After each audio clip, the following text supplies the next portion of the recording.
അയാൾ പറയണ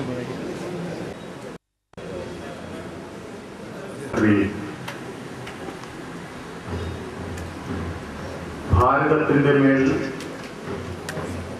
അടിച്ചേൽപ്പിച്ചിരുന്ന സർവാധിപത്യത്തിന്റെ അടിമകത്തിൽ കോൺഗ്രസിന്റെ മെമ്പർഷിപ്പ് നൽകിക്കൊണ്ട് ഈ സമ്മേളനം ഉദ്ഘാടനം ചെയ്യുക.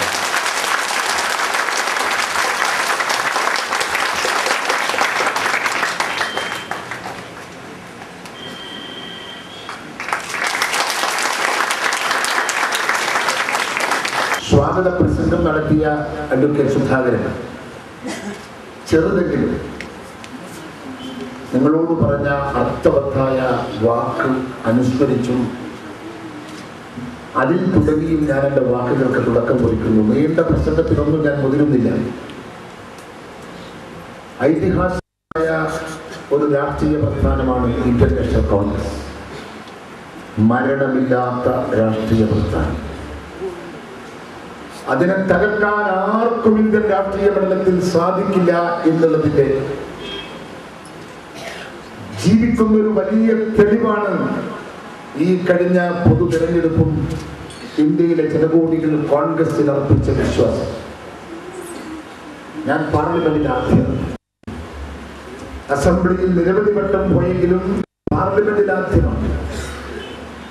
ആദ്യമായി പാർലമെന്റിലെത്തിയ എനിക്ക് തോന്നിയത് ഇന്ത്യൻ പാർലമെന്റിൽ കോൺഗ്രസിന് എതിരാളിയില്ല എന്നാണ്.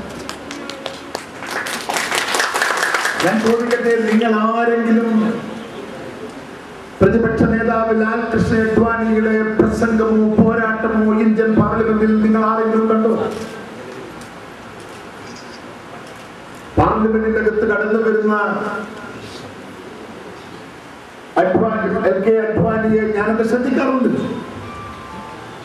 പ്രതീക്ഷയില്ലാത്ത നിരാശനായ ഒരു രാഷ്ട്രീയ നേതാവിന്റെ മുഖവുമായാണ് ഇന്ത്യൻ പാർലമെന്റിൽ അദ്ദേഹം കടന്നു വരുന്നത്. പ്രധാനമന്ത്രി മൻമോഹൻ സിംഗിന്റെയും UPA ചെയർമാൻ ശ്രീമതി സോണിയാഗാന്ധിയുടെയും മാസ്മരികമായ വ്യക്തിത്വത്തിന്റെ മുമ്പിൽ ഇന്ത്യൻ പാർലമെന്റ് നിശബ്ദമാണ്. കോൺഗ്രസിന്റെയും UPAയുടെയും നയങ്ങളും പരിപാടികളും പ്രാവർത്തികമാക്കുമ്പോൾ നിശബ്ദമായത് കേൾക്കാനും അനുസരിക്കാനും അംഗീകരിക്കാനും മാത്രം വിധിക്കപ്പെട്ട നാമമാത്രമായ പ്രതിപക്ഷമാണ് ഇന്ത്യൻ പാർലമെന്റിലെ പ്രതിപക്ഷം. കോൺഗ്രസ് എന്ന് പറയുന്ന വടവൃക്ഷത്തെ ആശ്ലേഷിക്കാൻ വെമ്പൽ കൊള്ളുന്ന രാഷ്ട്രീയ പ്രസ്ഥാനങ്ങൾ ഇന്ത്യക്കകത്ത് ഒരുപാടുണ്ട്. എന്റെ പാർലമെന്റ് സ്ഥാനാർത്ഥിത്വം വാസ്തവത്തിൽ ഒരു വലിയ അനുഭവമായിരുന്നു എനിക്ക്. കേരളത്തിലെ ഇടതുപക്ഷം തകരുന്നതിന്റെ ഏറ്റവും വലിയ തെളിവായിരുന്നു കണ്ണൂർ പാർലമെന്റ് തെരഞ്ഞെടുപ്പിലെ എന്റെ വിജയം. എങ്ങനെ ജയിച്ചു അവിടെ? ഇടതുപക്ഷത്തിന്റെ നിയോജക മണ്ഡലമായ കണ്ണൂർ പാർലമെന്റ് പഴയതല്ല. പഴയ നിയോജക മണ്ഡലത്തിൽ വയനാട് ഉണ്ടായിരുന്നു. നമുക്ക് UDFിന് അനുകൂലമായ വയനാട്. ആ വയനാടിൽ പോയില്ല. ആ വയനാട് കൽപ്പറ്റ നിയോജക മണ്ഡലത്തിലേക്ക് പോയി, വയനാട് നിയോജക മണ്ഡലത്തിലേക്ക് പോയി. പകരം ഇടതുപക്ഷത്തിന്റെ ഉരുക്കുകോട്ട എന്ന് പറയുന്ന വർഷങ്ങളായി ഇടതുപക്ഷം നിലനിൽക്കുന്ന തളിപ്പുറം നിയോജക മണ്ഡലം കൂട്ടിച്ചേർത്തു. തീർത്തും ഇടതുപക്ഷ നിയോജക മണ്ഡല. രാഷ്ട്രീയമായ ഒരു കാരണവശാലും UDF അവിടെ ജയിച്ചുകൂടാ, ജയിക്കാൻ പാടില്ല. പക്ഷെ എങ്ങനെ ജയിച്ചു എന്ന് നിങ്ങൾക്കറിയാമോ?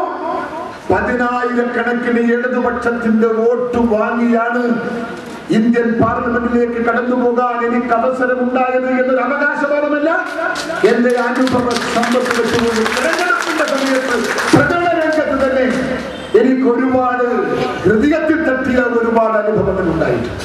ഉണ്ടായാൽ അത് കെ സുധാകരന്റെ അക്കൗണ്ടിലാണ്. രാവ് പകല് കെ സുധാകരൻ എതിർത്താണെങ്കിലും എന്റെ പേര് പറഞ്ഞത് തന്നെ ഒരു സുഹൃതമാണ് അവർക്ക്.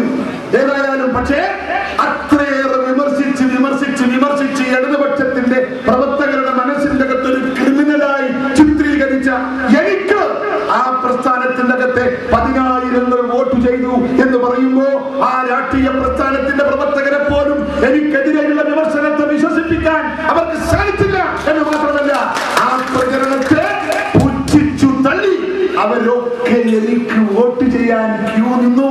കള്ള വോട്ട് ചെയ്യാൻ ഏൽപ്പിച്ചവർ 7 വോട്ട് എനിക്കെതിരെ കള്ള വോട്ട് ചെയ്യാൻ ചെയ്ത് അറിയിച്ചു. ഞാൻ 7 വോട്ട്